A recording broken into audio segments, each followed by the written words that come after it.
So now it is 1 o'clock Mountain Time here in Utah, and let's kick off our first Defense Manufacturing Research Symposium. I am Dr. Talinda Larson. I have the privilege of being Executive Director for the Utah Advanced Materials and Advanced Manufacturing Initiative. And I will be your moderator. So I'm going to screen right now so you can see me. This symposium is being held by the Utah Defense Manufacturing Community Program, which is under the Defense Manufacturing Community Support Program, which is administered by the Office of Local Defense Community Cooperation. As you know, we have two ways of participating in the symposium. Our preferred way is if you would join us through the YouTube, because we have more than 350 attendees, but we understand that some folks cannot do that due to restrictions either on the military or other reasons, and we did provide the WebEx. So back to this symposium is being held by the Utah Defense Manufacturing Community Program, which is under the Defense Manufacturing Support Program, administered by the Office of Local Defense Community Cooperation. The Utah Defense Manufacturing Community has more than 70 consortium partners, and we have 4 pillars: workforce, supply chain, research, and small business. The Utah Governor's Office of Economic Development is the lead on these programs in this grant, and Utah's Advanced Materials and Manufacturing Initiative serves as the administrator. Today's symposium is under the research pillar, and it's designed to better align research initiatives with the defense industry's requirements for research related to supporting defense manufacturing. The agenda with the speakers' bios, as I had mentioned earlier, can be found on the UMDC website under events. Today's presentations some have been pre-recorded, while others will be live. What wonders we are living in this new world of virtual conferences where you can have some pre-recorded and some live. So let's get started now with our first speaker. And this presentation is a recorded presentation. Unfortunately, we had a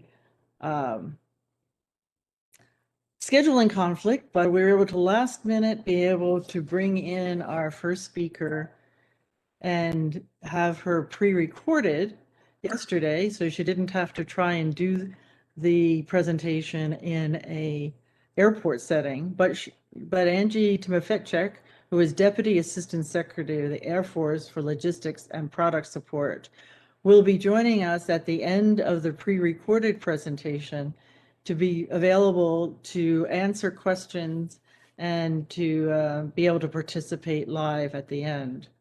So now our next presentation will be run, and I guess I have to stop sharing my screen. And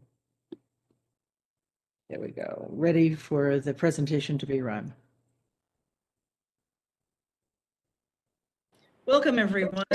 And here we are with our first speaker of the day, an excellent presentation to really kick off and set the stage for all the things that we're going to be discussing the rest of this afternoon. Pleased to have with us Angie Tymofichuk, who is a member of the Senior Executive Service, and she serves as Deputy Assistant Secretary of the Air Force for Acquisition.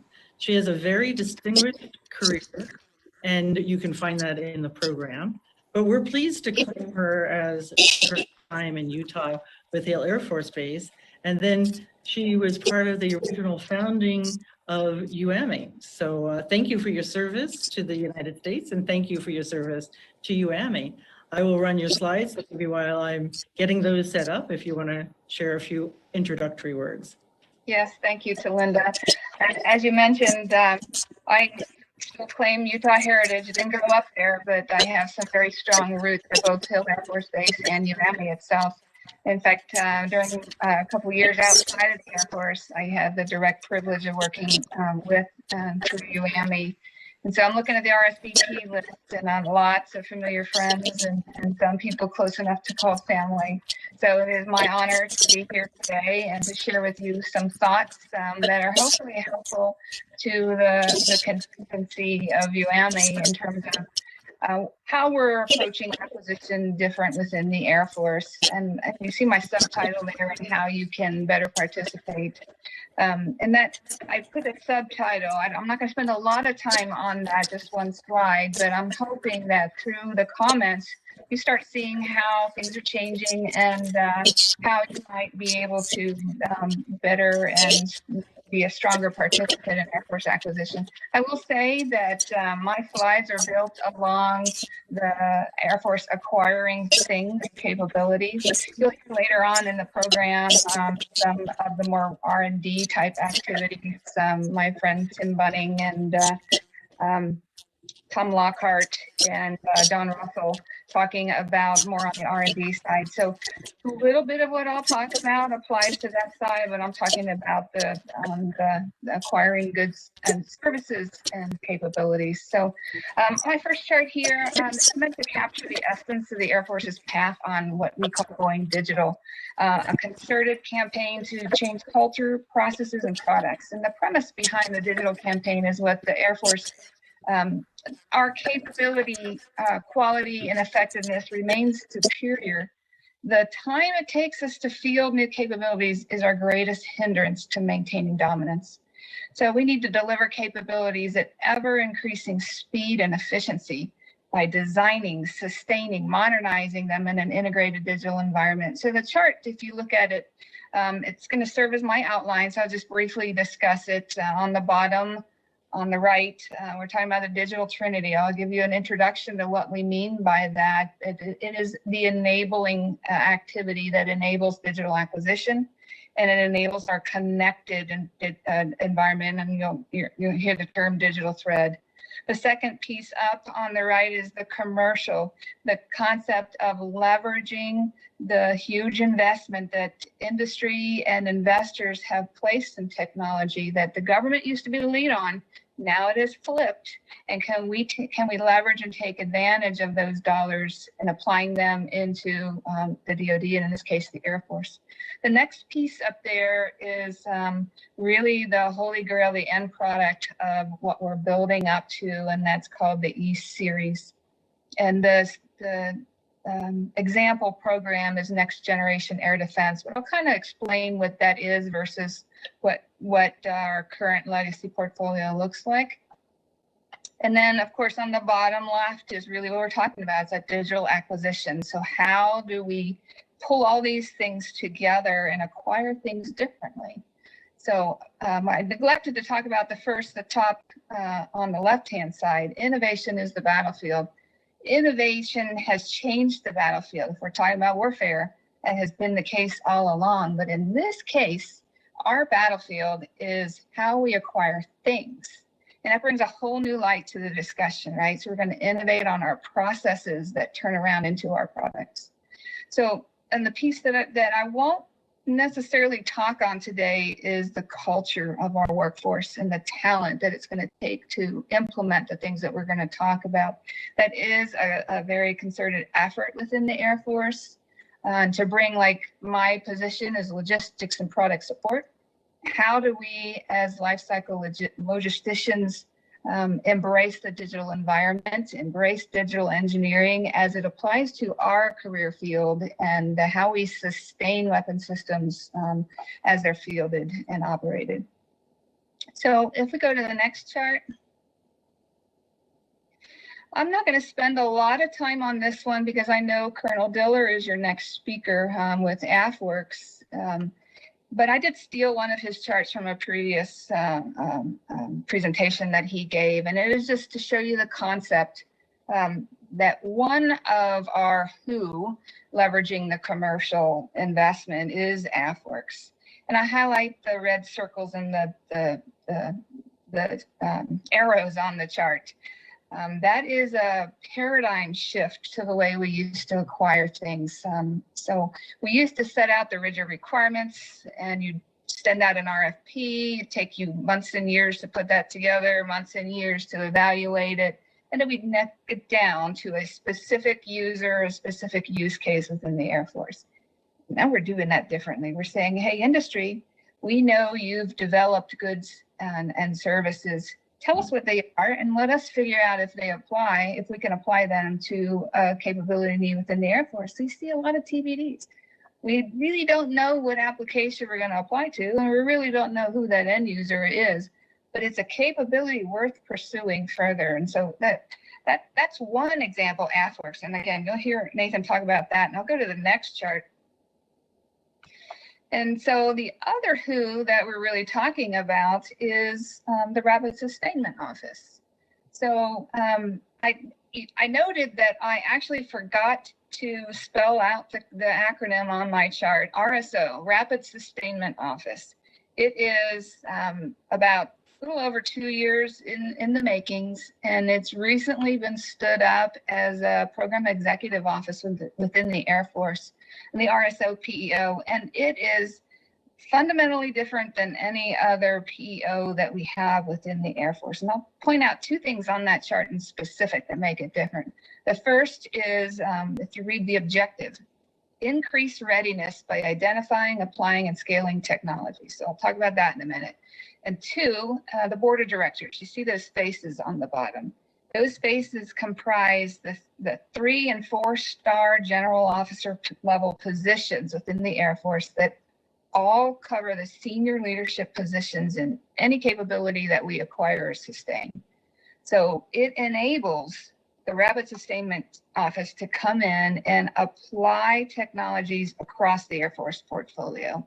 I don't think it would be a stretch that many in the audience are aware that the problems we have porting technology and solutions across weapon systems with the Air Force. It's a huge hurdle in the process, sometimes on purpose. But if you apply to one weapon system, you apply to one weapon system, and it's just starting from scratch as we go along. The RSO is working on helping to alleviate that issue by bringing all the right players to the table. You see the bottom right hand of the chart, that little picture is meant to represent how they do this. It starts with a broad brush, identify technologies. Similar to what AFworks is, they say, I want to develop the technology. You see in the black some of the areas they focus on, robotics.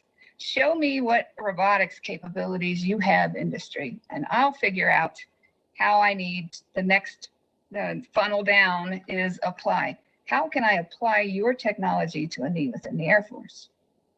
And so we're working through the identify, apply, and then finally scale. What are those high return on investment technologies out there that we've identified, we've applied successfully to one, maybe multiple platforms, and now we really need to push it over the end goal and scale it across our fleets. So the two that are in that phase right now are CBM Plus, capability-based maintenance, and the second is additive manufacturing. So we'll advanced manufacturing, depending on how you look at it. So there are two technologies. So if we think about cold spray, could be one of them. Additively manufactured parts and how we grow that marketplace, both from tech data availability and a vendor availability. So those are the two areas that we're focused in on more. You see on the slide, there's several other focus areas. In interest of time, I'm not going to go into detail on those. I did not put their website on. There's another mistake. It's Air Force RSO, all acronyms, AFRSO.com. So again, leaning outside of that .gov environment and really opening up the aperture to commercial entities in order to communicate better. So if we go to the next slide. Now I'm going to go into that what, and that was that top block that said ESeries. So let me step back a minute and talk about the green bubble, which is the conventional programs. Those are the programs that are in that multi-decade development process of the old system, acquiring things over multi-years. So you think F-35, yeah, it's still a little bit in development, but the capability is being filled, and it's been in development for many, many years. Then on the right in the blue bubble, we have what we call the E-programs. Those are the things that are going through some kind of digital acquisition process. So we think about the T7, our new trainer. It's being developed in a digital engineering environment, and they're really digitizing their processes. And we actually have an Air Force instruction that allows the E designator to go on to programs that meet certain criteria. So we have an ET7 programs. That means it's being digitally designed and developed, this new trainer system. So even so much to go and call them out is different, so that across the board, we can identify which programs will fall into this construct that I'm describing here today. Within the E programs designation, there's something called ESeries, and that is very specific for rapid capability development.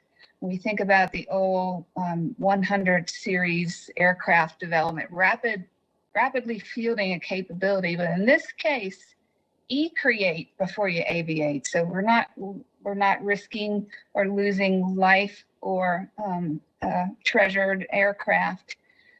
We are doing this all virtually. So the first program that we're designated as an ESeries is called the Next Generation Air Dominance Program, NGAD. I'm not going to go into a lot of detail. A lot of that I can't in this forum anyway, but I will show you a video here coming up that'll give you a good idea of what that means. Finally, on this chart, I want to show you the middle section there, which is the overlap in the Venn diagram. And I'll touch briefly at the end. We'll touch on the end because that's my sweet spot. My sweet spot is how does all these digital tools, how does that apply on a legacy platform when you don't necessarily have all those tools from day one? So we'll talk more about that in a little bit. Okay, go to the next slide. So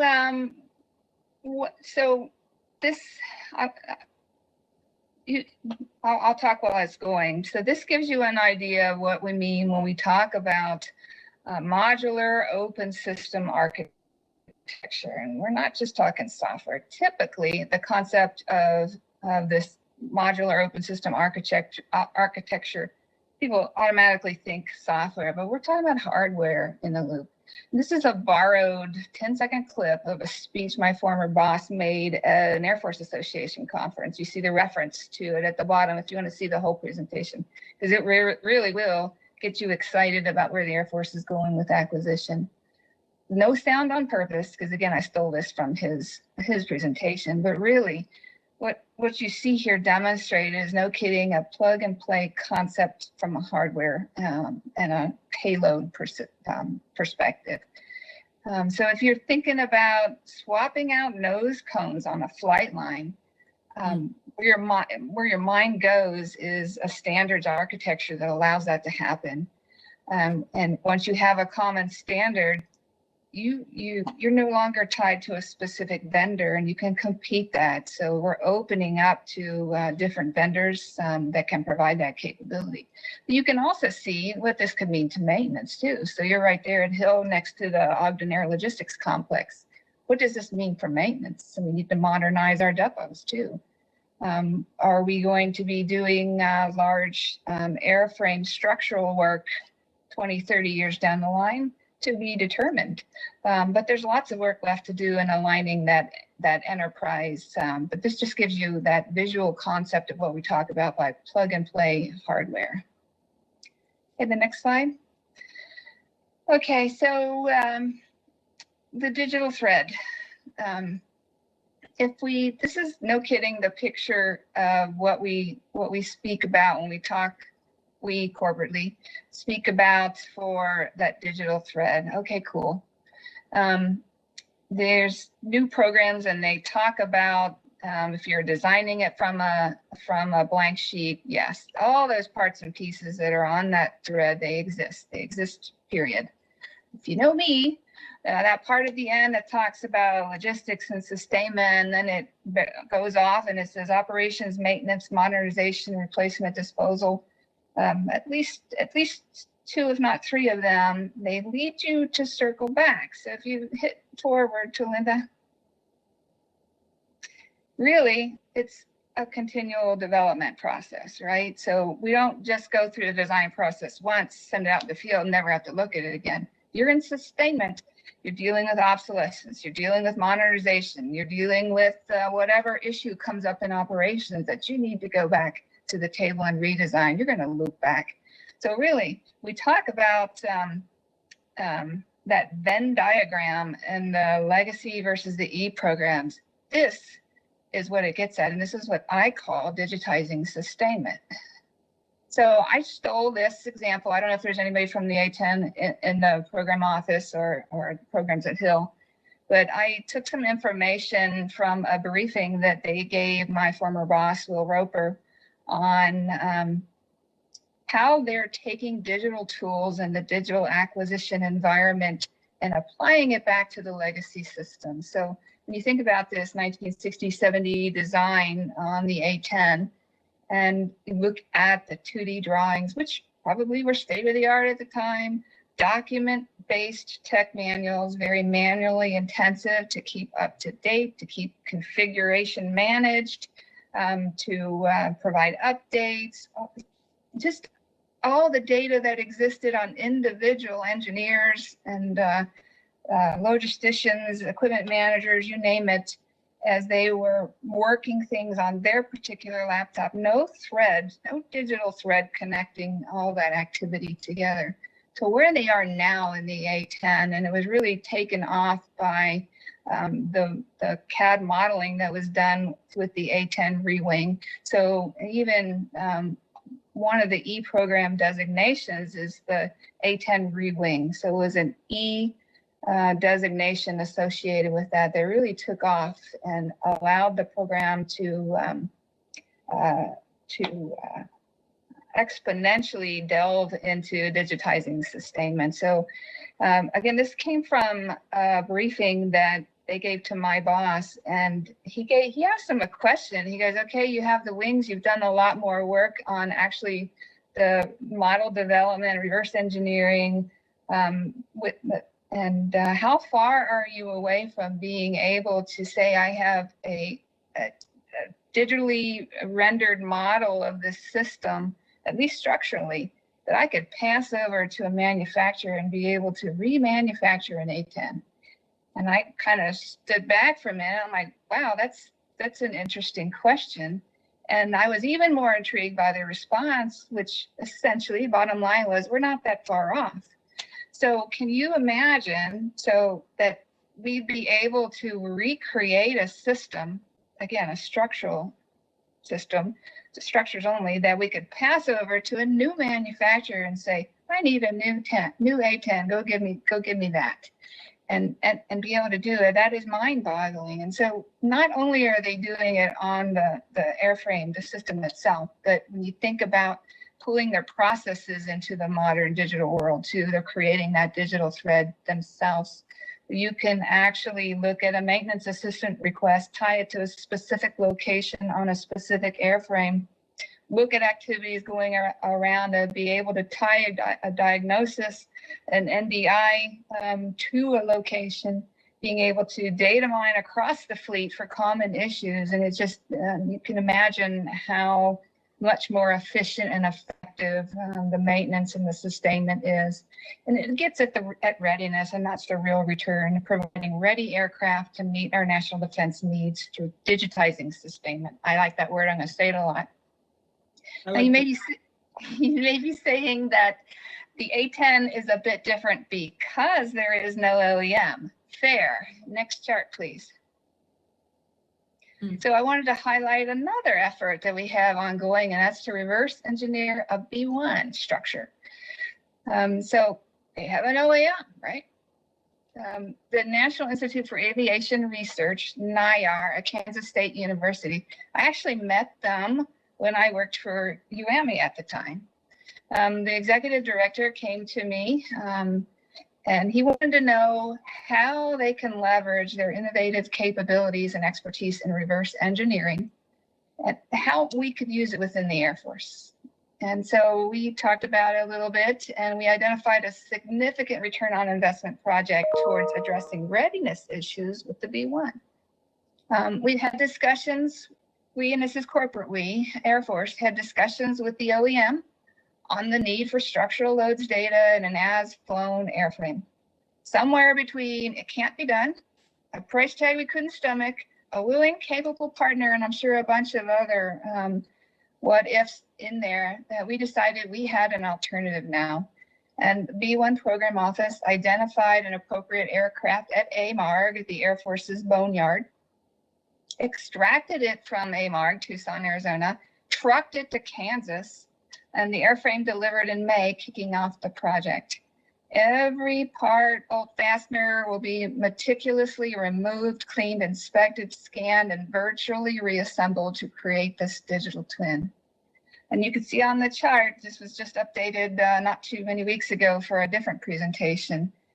Their part estimate went from about 20,000 originally to about 75,000 parts in total. It's the airframe, right wing up front from one aircraft, the left wing from another aircraft, and piecing them all together. So all this to say that if the structural data doesn't exist because the OEM no longer exists, or he didn't procure the data, or the price tag is unrealistic, or whatever, we now have options. And if you can create an as maintained and as operated digital twin, you can predict remaining life or needed repairs, and you can proactively work obsolescence, long lead, and never before procured repair items. And we can open it to new vendors. So we own the tech data. We can actually do what we have wanted to do, and that's to go from no or single or low number of vendors to opening it up. This is really groundbreaking. And it's not just the Air Force. The Army simultaneously has a Black Hawk helicopter at NIAR with the specific purpose of generating government-owned tech data to get after supply issues, as well as improving repair time on components. This is digitizing sustainment. Okay, next chart. Okay, this is really not my forte, but here I'm talking to Utah, and I will not leave without touting on the 309 software engineering group and the efforts that they've taken. So when we talk about cloud-based agile software development, they are it. So just tremendous capability. We used to call them the software maintenance groups because all they did was maintenance. This so far was always so far from the truth, but this in particular is something notable. So there's a technology called Kubernetes out there, and you can think about it as a secure container of software that can be inserted and transmitted securely. That can provide rapid software updating and no longer have to wait a 1 or a 2 year to pull all these different capabilities together and then upload the new software package. No, we're doing it incrementally. So it's a rapid delivery of capability onto the platform. So the 309 SWAG, through their SonarQube effort, they were the first to demonstrate the ability to do this on the F-16. So since then, the Air Force has successfully demonstrated on U2 and on the U2 and the T-38. Maybe another that I haven't caught yet, but that is tremendous activity going on at the work at our SWAGs, and we hope to continue to support and endorse their activities and endorse their ski camp activities and opening the aperture for industry and academia to participate with them in software development, and also from a STEM outreach and workforce development perspective. So next chart. So this is where I said, how can you participate? And again, keeping it at a very high level. This is motherhood and apple pie if you think about it, but think about that standard-based approach. And again, how differently that will morph the way we acquire things. And most importantly, that standards-based architecture development is currently ongoing. So there's a group headquartered out of Wright Pat that's putting that work, that's doing that work right now, bringing in industry, bringing in academia to define the standards moving forward. So it's activity to definitely be aware of now. The second one is help us help you, just like you're going to hear from, I think you're going to hear out of Colonel Diller. As you know, we have two ways of participating in the RSO is symposium. trying to do, all spark tanks are trying to do is, we don't know what we don't know. And so the next bullet, as you're aware of webinars, challenges, etc., pull all these different capabilities together, bring your thoughts, bring your products standard-based to the table, and finally, that last bullet there, try again, that will morph the way we acquire things. I've made at least one thing clear, and that is how much the Air Force has pivoted in terms of the way we are acquiring things moving forward. And we're trying to be more inclusive. We're trying to get away from the we know better.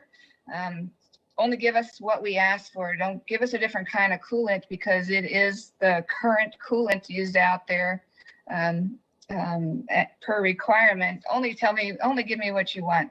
So we're really moving, 180 degrees away from there. Try again.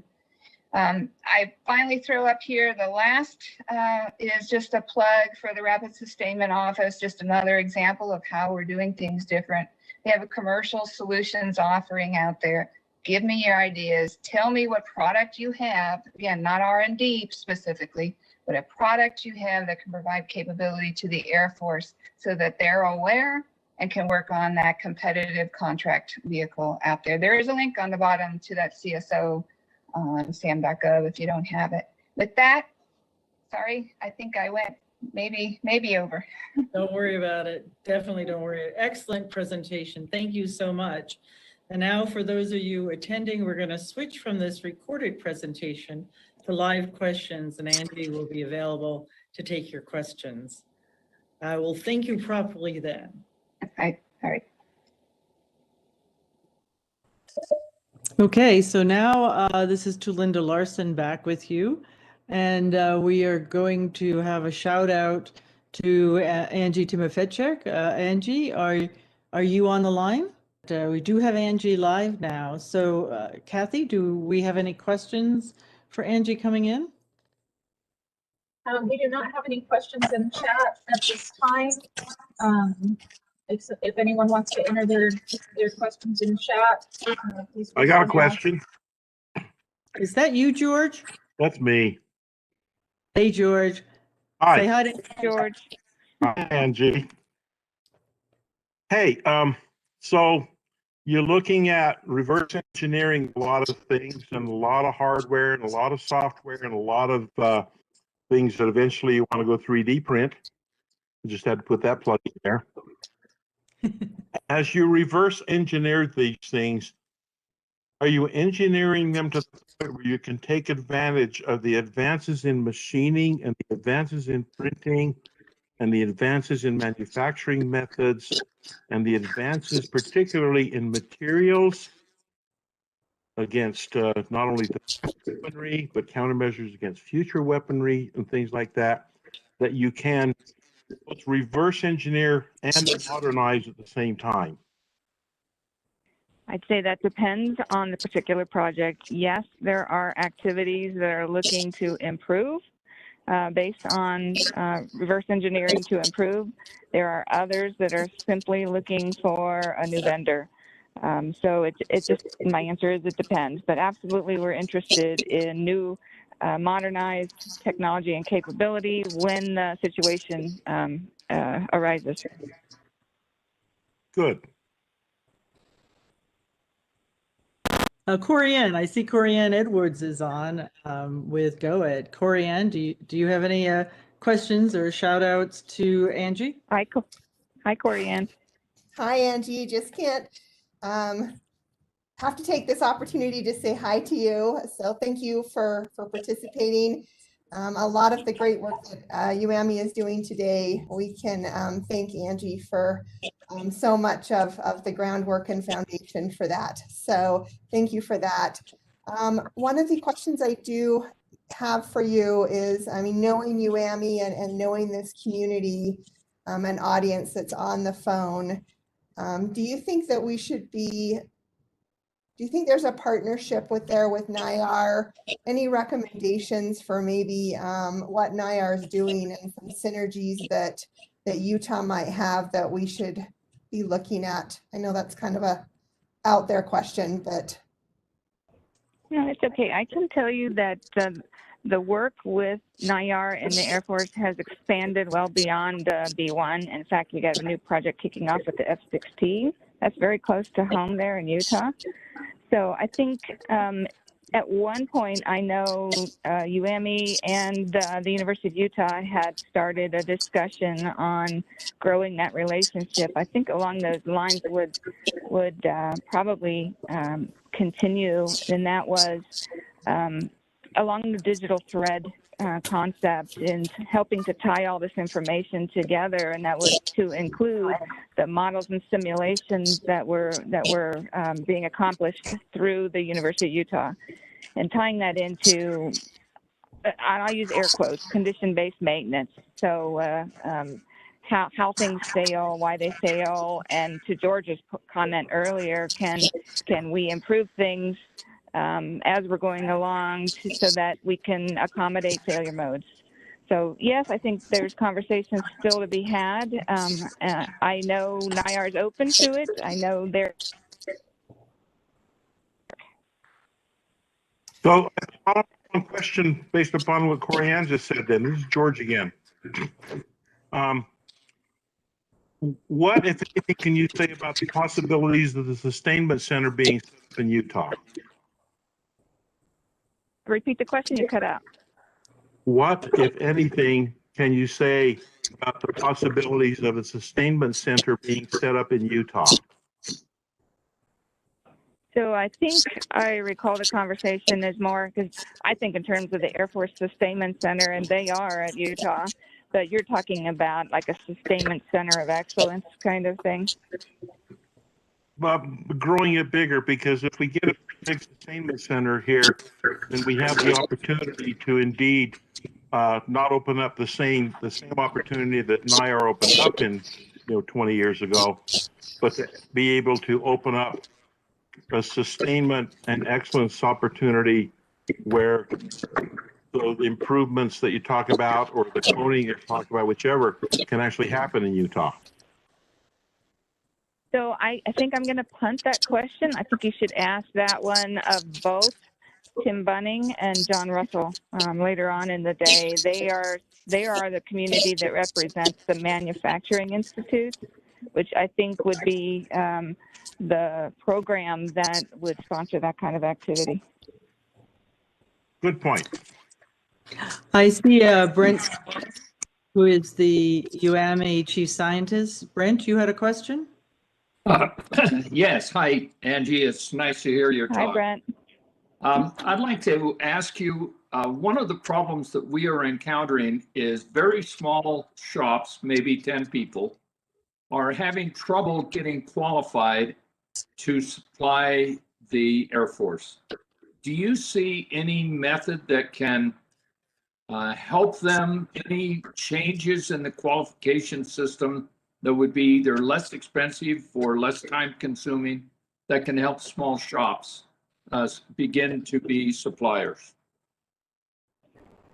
So two different sides to that answer. One is I seem to recall a mentoring program that large companies would sponsor small companies to mentor them through that process. That's for traditional manufacturing. I know that there are efforts within the Air Force and larger within the DoD to help level set in terms of additive manufacturing, creating standards.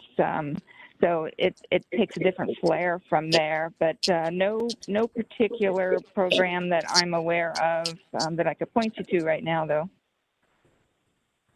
Okay, thank you. Hey, Angie, this is Julie Fisher. Nice to hear your presentation, and thank you for such a great job. I have a quick question for you. I've been engaged with UAMI. We've been working on legacy parts, the NSNs.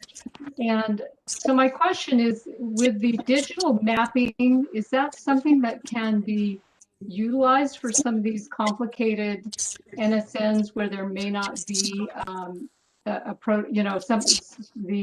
engineered parts that we can use to recreate them? I think you're talking, when I was talking about A10, is that the part mapping you're talking about? Yes, So that is actually tying information to an existing part. So in terms of maintenance records, I'm not sure they go beyond that, but I don't think it's the solution to the question that you're asking. Okay. Well, maybe I could have a conversation with you offline about it. I'm very interested to see if there's a way to apply that. Okay, I'm happy to that. And I'll share it with the community. My email is very simple. It's angela.tymofichuk@us.af.mil. Just got to know how to spell my last name. And I'm open to any follow-on questions you might have. And you can email me directly. That's very generous of you, Angie. And again, thank you for taking the time. I know you're about to board a flight, and it ended up working that you're able to dial in and be part of this live conversation. Anyone have any final questions for Angie? Hey, ma'am, this is Tim Bunning. Hey, Angie, how are you? Hi, I missed the name. This is Tim Bunning. Oh, hi, Tim. I punted to you. Yeah, that's okay. I'm used to it. Hey, it's a great talk. And I guess I'm looking for your opinion on, you talked a lot about existing high-end systems we have in the fleet today and the sustainment that we're going to need. But as you well know, your former boss and the department is trying to shift into maybe a platform it's a little more attritable, a lot cheaper, may not need the extensive sustainment down the road. And to me, that's going to put a lot of stressors on our acquisition system that currently aren't there right now. It's somewhere between a weapon where we use once and something between a B-52, which we use for 70 years. And so I'm just wondering at your level, how are the the requirements, how's the thinking going to develop to try to enable such a system to become part of the force? Over. Part of the enterprise. So these discussions are actually currently ongoing. Our current chief of staff is very interested in, and what you're talking about is ESeries. So they're very strong proponents of NGAD and the ESeries concept, Digital Century Series. You'll also hear that term. And it takes the entire enterprise to come together from R&D through depot and field maintenance to align to that concept. So I can't go into a lot of the details in terms of the strategies, but it is going to reinvigorate the industrial base as well as realign some of the activities that we do internally. And it's going to require an investment. So to think about, you talked about more attritable. I'm not sure. So there is that piece going on too. But if we think in terms of NGAD and the ESeries programs, that the concept is that we actually divest at the end of a certain time. So you're going to do that modular nose cone, that clip that I showed. In terms of upgrading capability rapidly, but you are, no kidding, going to divest at a certain time. So those go away, new ones come on. So it is a whole different mindset in terms of how we approach acquisition, how we rapidly field capability, and how we maintain that. I hope that kind of scratched the itch. Yep, it does. Just checking what your feelings were. I concur 100%. Over.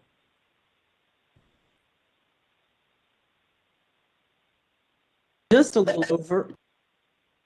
Well, thank you again for everyone for participating and asking your questions. And thank you, Angie, once more for being so supportive of all of us here in Utah, and for serving our country in the capacity you're in right now. It's very valuable for our nation to have you at the helm of this effort. Thank you. And unfortunately, Thank you to we'll Linda move and on Brent for the invite. Thank you. Very good.